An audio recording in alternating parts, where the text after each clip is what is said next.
Na carta do apóstolo Paulo aos Colossenses, capítulo de número 3. Vou fazer a leitura do versículo de número 1 até o versículo de número 14. Colossenses, capítulo de número 1, capítulo de número 3, versículo de número 1 até o versículo de número 14. Diz assim a palavra do Senhor: Portanto, se fostes ressuscitados juntamente com Cristo, buscai as coisas lá do alto, onde Cristo vive, assentado à direita de Deus. Pensai nas coisas lá do alto, não nas que são aqui da terra, porque morrestes, e a vossa vida está oculta juntamente com Cristo em Deus. Quando Cristo, que é a nossa vida, se manifestar, então vós também sereis manifestados com Ele em glória. Fazei, pois, morrer a vossa natureza terrena, prostituição, impureza, paixão, lasciva, desejo maligno e a avareza, que é idolatria, porque por estas coisas é que vem a ira de Deus sobre os filhos da desobediência. Ora, nestas mesmas coisas andaste vós também noutro tempo, quando vivieis nelas. Agora, porém, despojai-vos igualmente de tudo isto: ira, indignação, maldade, maledicência, linguagem obscena do vosso falar. Não mintais uns aos outros, uma vez que vos despistes do velho homem com os seus feitos, e vos revestistes do novo homem, que se faz para o pleno conhecimento, segundo a imagem daquele que o criou, no qual não pode haver grego nem judeu, circuncisão nem incircuncisão, bárbaro, cita, escravo, livre, porém Cristo é tudo em todos. Revesti-vos, pois, como eleitos de Deus, santos e amados, de ternos afetos de misericórdia, de bondade, de humildade, de mansidão, de longanimidade. Suportai-vos uns aos outros, perdoai-vos mutuamente, caso alguém tenha motivo de queixa contra outrem, assim como o Senhor vos perdoou, assim também perdoai vós. Acima de tudo isto, porém, esteja o amor, que é o vínculo da perfeição. Louvado seja Deus pela sua palavra. Irmãos, quando eu pensava na mensagem dessa noite sobre família, muitas foram as minhas reflexões acerca desse tema, porque eu confesso que nos últimos tempos eu tenho refletido bastante sobre família. No último final de semana eu tive a oportunidade de passar o Dia das Mães com a minha mãe, e talvez nessa jornada, nessa peregrinação agora da vida ministerial, os irmãos sabem que eu me formo neste ano, e aonde quer que o Senhor esteja nos conduzindo ao longo do ministério, eu sei que talvez por muitos momentos eu ficarei longe da presença da minha mãe. Sabendo disso, como ainda terminando o seminário, eu pude aproveitar esse momento junto dela e valorizei muito esse tempo. Então, eu fiquei muito reflexivo nessa semana acerca desse tema, da preciosidade dessa instituição que é a família do Senhor. Mas de fato, nós sabemos que se essa instituição ela vem do Senhor, a Bíblia vai dizer que onde há luz, as trevas se levantam, não é isso? Se é uma instituição do Senhor, nós poderíamos dizer que a família brilha, deveria brilhar como uma lâmpada, onde quer que ela estivesse. A família é usada pelo Senhor nesse sentido, mas as trevas se levantam.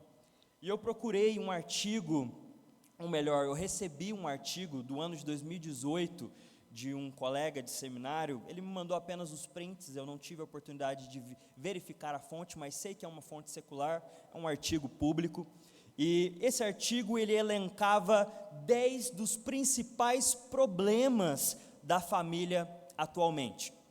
Eu vou fazer a leitura dos 10 pontos, para que nós não nos delonguemos aqui, para ser bem objetivo, e eu peço que os irmãos ouçam com atenção, porque talvez alguns desses pontos possam ir ao encontro do que talvez você tenha experimentado, vivido em algumas questões dentro do seu contexto familiar. Primeiro ponto: Problemas familiares, a falta de comunicação.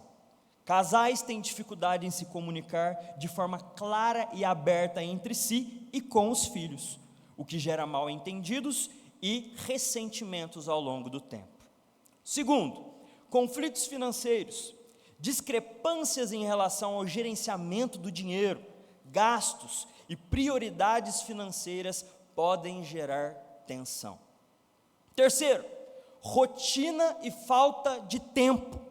O cotidiano agitado com o trabalho e responsabilidades familiares pode fazer com que o casal não tenha tempo de qualidade juntos e com a família, resultando em afastamento nos relacionamentos. 4. Diferenças nas expectativas de vida, divergências sobre metas e sonhos pessoais, como ter filhos, carreira, estilo de vida, podem gerar conflitos a longo prazo. 5. Problemas na intimidade, dificuldades emocionais ou físicas no relacionamento sexual podem criar barreiras emocionais e afetar a conexão entre os parceiros que são pais e mães. Se eles não estão conectados, os filhos percebem isso. 7. Desigualdade nas responsabilidades domésticas.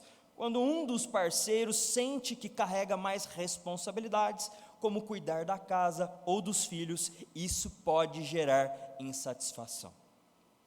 8º ponto, diferenças culturais ou familiares, diferença nos valores, nas crenças ou nas maneiras de lidar com a família podem ser fontes de tensões dentro do contexto familiar.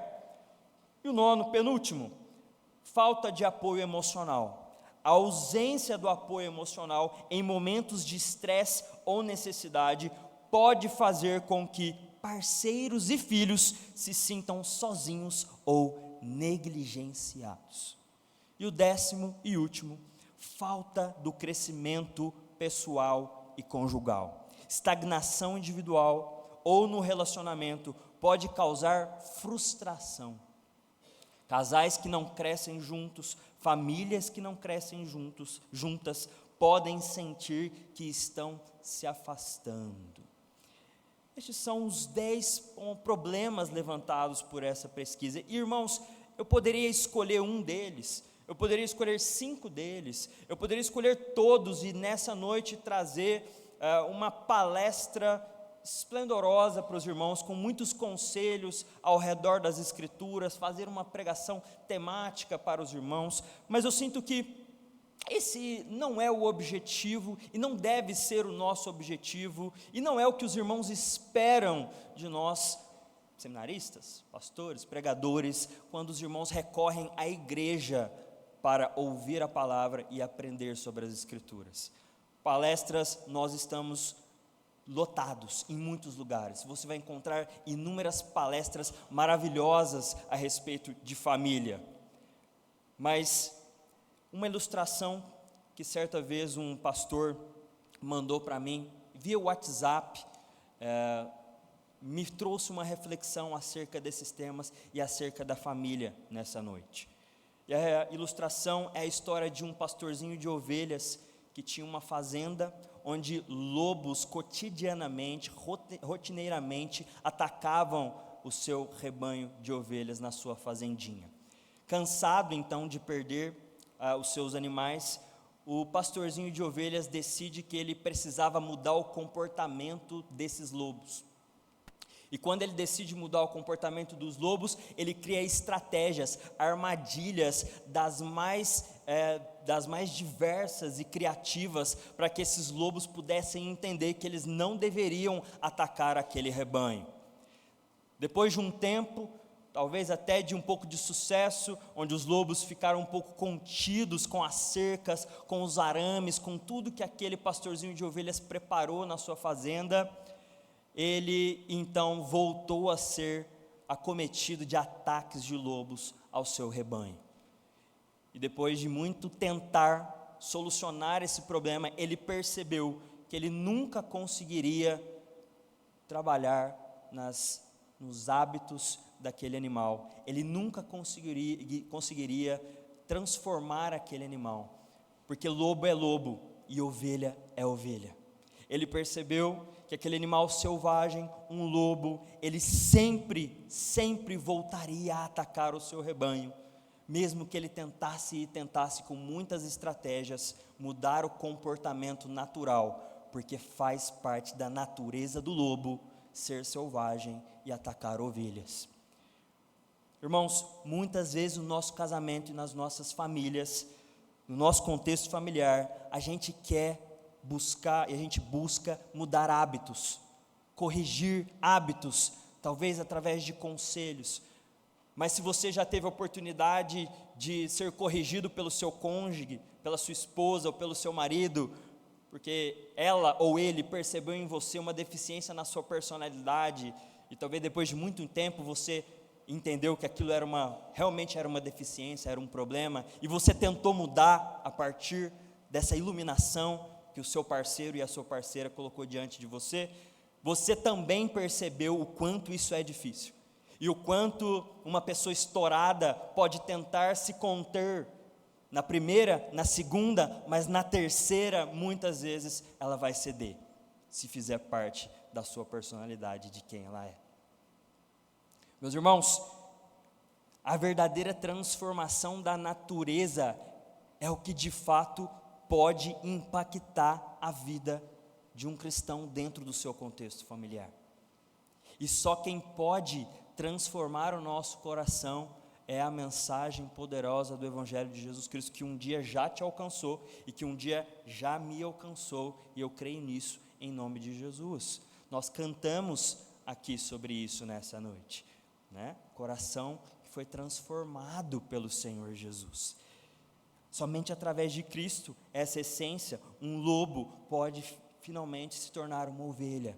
Essa natureza é transformada. E a partir de um coração, de uma operação, melhor dizendo, de Cristo em nós, agora então nós entramos nessa história de conflito de natureza. Finalmente agora a gente faz parte desse tema. Esse tema agora ele é válido na nossa vida, e a gente pode cooperar ou não nessa militância que existe na nossa vida entre uma natureza caída, mas agora uma nova realidade que nos foi apresentada, um novo coração que nos foi ofertado, um coração antes de pedra, agora de carne, que finalmente pode, de alguma maneira, através da santificação, anular essa natureza de lobo que muitas vezes nós temos, e essa inclinação a propensamente destruir, muitas vezes, os nossos relacionamentos. Então, em primeiro lugar, trabalhando agora com o apóstolo Paulo, o texto que nós lemos, em primeiro lugar, Paulo vai mostrar que todos os problemas têm um endereço. Versículo 5, se você deixar a sua Bíblia aberta, aí no capítulo de número 3, ele vai dizer o seguinte: fazei, pois, morrer a vossa natureza terrena. E o que tem nessa natureza? Ele vai dizer: prostituição, impureza, paixão lasciva, desejo maligno e a avareza, que é idolatria. Ele está associando a avareza à idolatria. No versículo 8 tem mais coisa: ira, indignação, maldade, maledicência, linguagem obscena do vosso falar. São muitas as procedências, muito daquilo que é ruim, de sofrimento, que impacta a vida nos nossos lares, nasce dessa velha natureza que infelizmente ainda nos acompanha enquanto nós peregrinamos rumo a Canaã celestial. E isso precisa ser muito bem observado. Antigamente eu fazia uma oração a Deus, até estou falando antigamente porque eu quero voltar a fazer essa oração a Deus. Eu falava: Senhor, por favor, me dê sobriedade com relação aos meus sentimentos, com relação às minhas atitudes, porque a nossa natureza carnal, que é o oposto da sobriedade que vem do Espírito, você lembra do texto de Paulo, dizendo que não vos embriagueis com vinho, mas sede cheios do Espírito Santo, ou seja, sede sóbrios.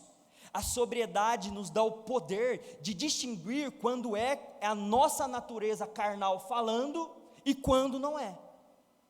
Quando eu ajudei alguém porque no fundo eu estou pensando em algo em troca, quando eu fiz algo para minha esposa, não por um amor sacrificial, mas porque talvez eu precise de algo, daqui a pouco eu vou pedir para ir no futebol, daqui a pouco eu vou precisar de uma autorização dela. Quando eu de fato não sirvo, não vivo para o meu filho como eu deveria, não me posiciono como eu deveria, quando eu, com muito ódio no coração, o corrijo com rigidez, sem pensar em nenhum momento se aquela correção vai ser benéfica de fato para a vida dele, vai produzir no coração dele, de fato, o temor ao Senhor, o temor diante do seu pai, que é uma autoridade, mas que acima de tudo é um pai que ama, porque é assim que Deus age também, uma correção amorosa. De fato, a sobriedade é o que nos faz compreender os intentos, as motivações do nosso coração. E essa é uma oração que nós precisamos fazer diante do Senhor. Talvez você deposite sua esperança de um contexto familiar melhor em várias coisas, meus irmãos. Na força de vontade do seu cônjuge de melhorar, na esperança dele arrumar um emprego ou uma promoção que ganhe mais, na esperança do seu filho ou sua filha ir bem nos estudos, conhecer todas as regras de etiqueta que puderem ser apresentadas a eles, se formar na melhor faculdade, ter o melhor emprego, e talvez até a expectativa de que em alguma palestra o seu parceiro ou seu filho aprenda as 5 linguagens do amor e as aplique na sua casa. Que mãe que não gostaria, né, de se sentir amada com a linguagem dela, que é o que muitos têm levantado hoje em dia. Mas, meus irmãos, a grande verdade é que todos os problemas na sua casa e na minha casa partem do mesmo endereço: a natureza caída de cada um dos membros desta instituição familiar. E se você tiver convicção disso, se você entender que o seu filho tem essa natureza, o seu tratamento vai ser outro com ele. Se você entender que o seu cônjuge, e tem um livro maravilhoso que fala sobre isso, livro para quem quer casar, aí ó, o Lucas, a Melissa querem casar, quando pecadores dizem sim, não é? É o melhor livro para mim na tratativa de casamento, porque é a maior realidade que a gente pode ter dentro de uma casa. 2 pessoas que se amam, sim, estão se casando porque se amam, querem constituir um vínculo familiar maravilhoso, querem ter descendentes, mas são pecadores dizendo sim diante do altar. E que mal tem nisso? É a nossa natureza, é de fato quem nós somos.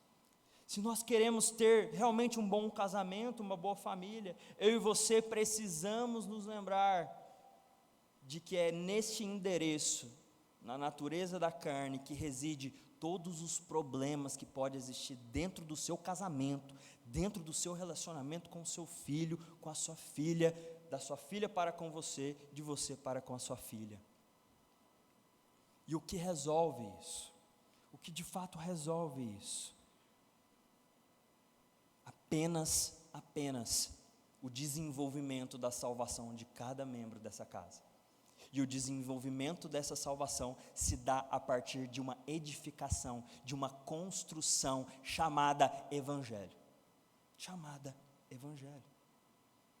Irmãos, o Evangelho não é somente o ponto de partida para a transformação da sua casa. O Evangelho é a manutenção da sua vida na fé, é a manutenção da sua família. Se o Evangelho não for pregado cotidianamente, se você não estiver inserido na vida da igreja, aprendendo sobre o Evangelho, conhecendo mais o Senhor, você não vai ter controle sobre as atitudes do seu filho, você não vai ter controle do seu relacionamento com a sua esposa ou com o seu marido, porque foge do nosso poder, foge do nosso alcance. Quando a carne fala mais alto, ela vence. O cachorro que é mais alimentado vai vencer a briga. Não adianta, você pode ler quantos livros você quiser, você pode ir em quantas palestras você tiver dinheiro e condição de ir. O que transforma a vida de um lar é a manutenção diária do Evangelho na família. Então Paulo passa o macete. Todo mundo sabe o que é macete? Fala macete aqui. Macete. Em Minas a gente fala muito macete. Paulo passa o macete aqui.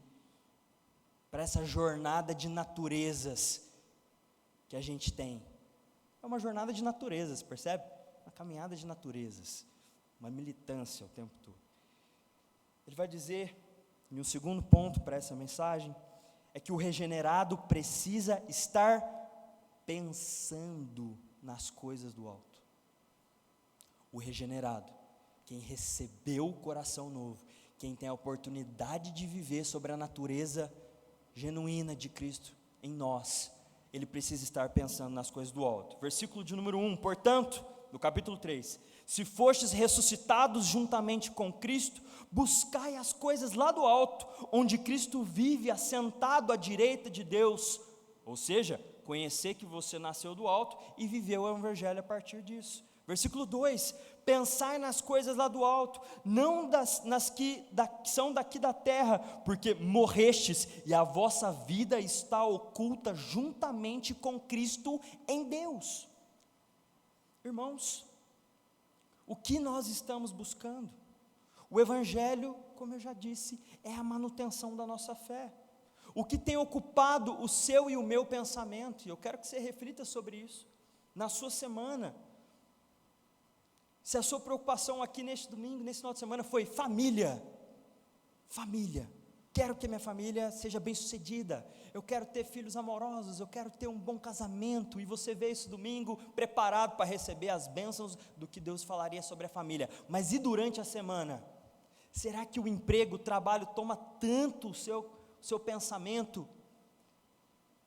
A vontade de ganhar um pouquinho mais, mas é para minha família, será? De fato, será?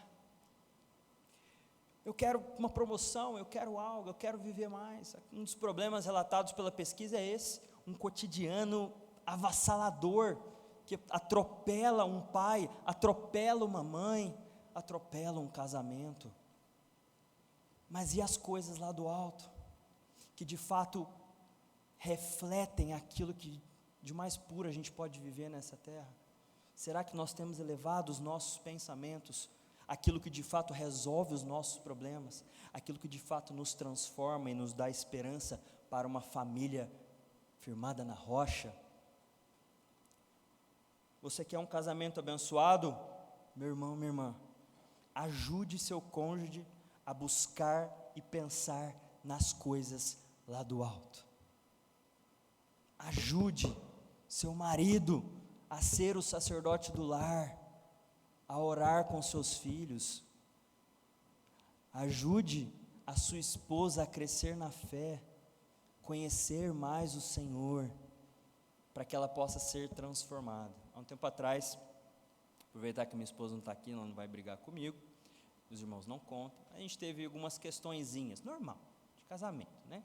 Mas a gente que casou tem pouco tempo, coisinhas para serem ajustadas. Eu e a Giovana viemos de criações completamente diferentes. Se os irmãos conhecessem as nossas famílias, as nossas histórias, os irmãos diriam, não faz sentido vocês terem casado. Mas foi assim que o Senhor quis, foi assim que eu quis muito, muito. E assim aconteceu. E a gente estava conversando e eu percebi que eu nunca mudaria a mentalidade dela e a visão dela sobre determinado ponto que nós estávamos ali no ápice de um debate educado, mas já com a voz um pouquinho mais elevada. E eu pensei na hora, eu falei assim, Senhor, o que me resta fazer é orar e ser intencional nas minhas devocionais, que nós fazemos juntos, lendo a Bíblia juntos. Ser intencional nos temas, ser intencional nos textos, porque talvez eu estava pensando sobre algo que poderia ser uma realidade para mim, uma verdade, e eu estou aqui morrendo de vontade de que ela me entenda e que ela viva a partir da minha perspectiva, mas às vezes a Bíblia ia abrir meus olhos e quem ia mudar seria eu, quem mudaria seria eu. Porque o problema não são os hábitos, o problema é a nossa natureza, e como eu já disse, às vezes eu não estava sendo sóbrio, porque a natureza pecaminosa, a carne, ainda milita e habita dentro de mim e dentro de você. Por fim eu disse, amor, tudo bem, não vamos conversar sobre isso. Orei, pouco tempo depois, nós conseguimos achar um meio comum de resolver a coisa. Irmãos, vocês têm pensado, nós temos pensado nas coisas lá do alto como prioridade? Terceiro ponto, precisamos, Paulo fala muito sobre isso, nos despojar da natureza terrena e nos revestir do que se fez novo. Versículo 7, ora, nessas mesmas coisas andastes vós também, noutro tempo, quando vivieis nelas. Agora, porém, despojai-vos igualmente de tudo isso: ira, indignação, maldade, maledicência, linguagem obscena do vosso falar. Não mintais uns aos outros, uma vez que vos despistes do velho homem com os seus feitos. Irmãos, Paulo está falando isso não porque você precisa melhorar, se esforçar ou criar estratégias de convivência. Isso porque você deve viver à luz do Evangelho, como nova criatura, como uma nova natureza, e esse é o caminho para um casamento abençoado e para uma família abençoada. O que Paulo está dizendo é o seguinte: olha, de fato, vocês precisam de ajuda para viver debaixo da vontade dessa nova natureza de vocês, e está aqui, se despojem de tudo aquilo que procede da carne, e ele nomeia tudo aquilo que procede da carne. Para quem não conhece, para quem não sabe, gente, ira procede da carne, maledicência, linguagem obscena, prostituição, lascívia, tem muita coisa. Aí a reflexão é, para eles, para esse povo, lá no povo de Colosso, aquela igreja, será que eu tenho vivido segundo as concupiscências dessa natureza? Será que eu tenho satisfeito a minha natureza pecaminosa quando eu me iro? E quando pavio curto, eu saio rasgando mesmo, eu dou um murro na geladeira, eu bato boca, eu grito, e é assim que as coisas resolvem na minha casa. Se não for assim, ninguém anda na linha. Paulo está falando que isso é da carne, e quanto mais isso se repete, mais essa carne é alimentada. Percebe que Paulo está elucidando, ele está dando clareza para aquele povo. Tem coisa que vem dessa natureza, que ainda nos acompanha, porque vivemos já debaixo da santidade, mas ainda não. Somos santos em posicionamento, Deus nos coloca na posição de santos, mas chamados a viver em processo de santificação. E Paulo está ensinando, a primeira coisa que você precisa fazer é despojar, é tirar, é abandonar o uniforme, a natureza do velho homem. Não é a primeira vez. Lá em Romanos, você vai conhecer um texto muito conhecido, lá Romanos 12, né? De renovar a mente, né? Renovar a mente, porque quem nasce de novo, com a nova natureza, precisa começar a caminhar tudo de novo, aprender a andar tudo de novo. Você sabe disso, e nós todos sabemos disso. Então Paulo está elucidando aquele povo. Mas só se despir do velho homem não é tudo, não é suficiente só evitar o que é errado, a gente precisa fazer o que é certo, percebe? Evitar o que é errado, correr do pecado, não é suficiente, nós precisamos agir, fazer o que é certo, e isso com a base da natureza que temos em Cristo. Por isso Paulo continua, versículo 10, abre aí: e vos revestistes do novo homem que se refaz para o pleno conhecimento, segundo a imagem daquele que o criou. Versículo 11, no qual não pode haver grego nem judeu, circuncisão nem incircuncisão, bárbaro, cita, escravo, livre, porém Cristo é tudo em todos. Paulo usa esse termo duas vezes, de se revestir. Primeiro eu me despojo daquilo que eu conheci, que faz parte da minha carne, da minha outra natureza, do meu velho homem. Isso precisa acontecer, preciso despojar, não dá para vestir duas roupas, despojo. Então eu me revisto dessa nova natureza, eu me revisto do novo homem. Ele fala isso a primeira vez aí no versículo de número 10, e pela segunda vez no versículo 12, ele vai dizer: revesti-vos, pois, como eleitos de Deus, santos e amados, de ternos afetos de misericórdia, de bondade, de humildade, de mansidão, de longanimidade. 5 palavrinhas para você aplicar na sua casa, já que você veio preparado para uma palestra. Estou brincando. 5 palavrinhas: misericórdia, bondade, humildade, mansidão e longanimidade. Pode transformar a realidade da sua casa, porque provém do Senhor esses sentimentos, e são impossíveis de serem experimentados para aqueles que não desfrutam da graça regeneradora de Jesus Cristo. Pela graça comum, muitos têm aspectos, mas até onde convém, fora do contexto eclesiástico, sempre até onde convém. O grande ponto é que o Evangelho não fala de que se deve ou não deve conver, se tem conveniência nas coisas, melhor dizendo. Mas o Evangelho, ele aponta para cima, ele lembra das coisas do alto, ele lembra o que Cristo fez por mim e fez por você, e ele então automaticamente transforma a nossa realidade terrena. De onde você está tirando isso, Gustavo? Versículo 13: suportai-vos uns aos outros, perdoai-vos mutuamente, caso alguém tenha motivo de queixa contra outrem, assim como o Senhor vos perdoou, assim também perdoai vós. Está aí.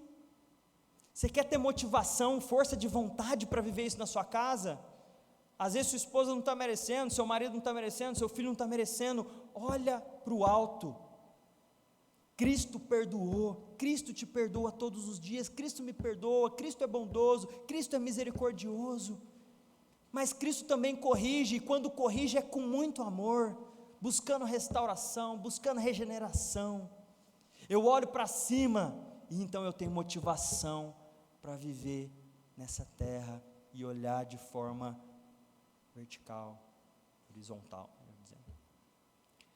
Meus irmãos, é assim que o Evangelho transforma gradativamente o nosso coração, quando nós nos despojamos do velho homem e quando nós nos revestimos da nova natureza. Quando nós olhamos para o nosso Salvador Jesus Cristo todos os dias e nos emocionamos, nos lembrando de tudo o que Ele fez e continua fazendo na nossa história. Então eu quero sim morrer pela minha esposa como Cristo morreu pela igreja, e eu quero ser submissa ao marido que morreria por mim, como Cristo morreu pela igreja. A igreja auxilia na expansão do reino de Deus, seu noivo, até o dia em que o casamento vai ser consumado, na consumação dos séculos, na eternidade. É natural, é da vivência, é de quem tem uma nova natureza. Concluindo, versículo 14: acima de tudo isso, porém, esteja o amor, que é o vínculo da perfeição. Forte, né? O vínculo da perfeição, que está acima de todas as regrinhas morais, todas as regras de etiqueta, todos os conselhos, as mudanças de hábitos que podem acontecer na nossa história. O vínculo é o amor, e nós só amamos de fato quando compreendemos o amor de Deus por nós. Em última instância, precisamos olhar para o alto, pensar nas coisas do alto, nos despojar daquilo que não serve e nos revestir do amor genuíno de Jesus Cristo. Meu irmão, minha irmã, quer ter uma família transformada?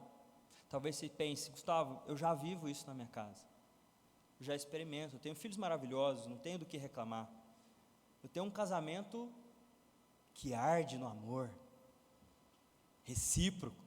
Louvado seja Deus por isso, meu irmão. Dá um brado de vitória aí, de glória, em nome de Jesus.